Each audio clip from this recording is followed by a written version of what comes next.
Hey, what's going on, guys? Yes, it is the day after Sunday already. Time is absolutely flying by like never before. Listen, before we get into our spiritual meal on this Monday, I just want to say thank you guys for everything that you guys been doing lately. Everything that you guys been doing since I've been on this channel or since I've had this channel. Listen, I appreciate all of the comments, all of the prayers, the donations, the testimonies. I want to tell you guys personally, thank you. I appreciate it all. It all matters, and I'm glad that we are all sharing this part of this journey together. Truly appreciate you guys and love you, and thank you once again. Now listen, the food is ready. It's set. It's on the table. The utensils are here. So without further ado, guys, let's dig in. This week, I want to talk about something that's, very important because a lot of times, personally, in our personal lives, this is something that we don't address. And sometimes if it's not brought to our attention, we won't address it because sometimes we can all be guilty of this particular thing. And what I'm talking about on this Monday is the blame game. Many of us know it well. When we find somebody else to blame for our actions or our decisions or us just not doing something that we should be doing or supposed to be doing, we find some other reason of why those things happen. And, it's something that's been going on since the beginning of time. When we look here, even, in Genesis chapter 3, many of us are familiar with the story of Adam and Eve. And if you aren't, I'm going to read it for those of you that may not be familiar with the story or may not have read these scriptures. But, we're going to take it from where God came looking for Adam to fellowship with him in Genesis chapter 3. And we're going to start at that 8th verse. And it says, "And they heard the voice," talking about Adam and Eve, "of the Lord God walking in the garden in the cool of the day. And Adam and his wife hid themselves from the presence of the Lord God amongst the trees of the garden. And the Lord God called unto Adam and said unto him, Where art thou? And he said, I heard thy voice in the garden, and I was afraid, because I was naked, and I hid myself. And he said," meaning God, "Who told thee that thou wast naked? Hast thou eaten of the tree whereof I commanded thee that thou shouldest not eat?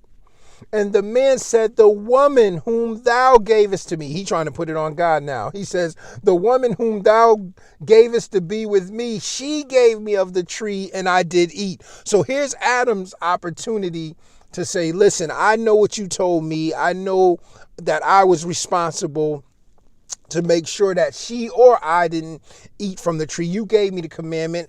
I extended that to her. I told her what it was that you wanted us to do and not to do. But instead of him saying, listen, God, I messed up. This is on me. It is my fault. He says, no, the woman whom thou gavest to be with me. So he's basically saying to God, like, listen, you have some fault in this, instead of just saying, listen, I messed up. I didn't listen to what you said. And I just did the total opposite. And here we are. But no, he doesn't do that. But verse 13 goes on to say, and this is something that we're all familiar with. Even if we aren't there now, we've been there at some point. Verse 13 says, "And the Lord God said unto the woman, What is this that thou hast done?" Here goes the woman. "And the woman said, The serpent beguiled me, and I did eat. And the Lord God said unto the serpent, Because thou hast done this, thou art cursed above all cattle, and above every beast of the field. Upon thy belly shalt thou go, and dust shalt thou eat all the days of thy life." And we know that God goes on to pretty much deal with all of them. And it shows us that there are consequences not only to our actions, but there are also consequences when we don't take responsibility for our actions. And we see this with this particular situation, just because we don't take responsibility for our actions doesn't mean that there aren't going to be no consequences, that there aren't going to be any consequences, because there will be. But the bottom line is that things work out best when we take responsibility for our actions. Even if there's going to be some consequences, at least we can step up to the plate and say, listen, I messed up. And I truly believe that when we do that, things work out even better. God shows more mercy. You know what I mean?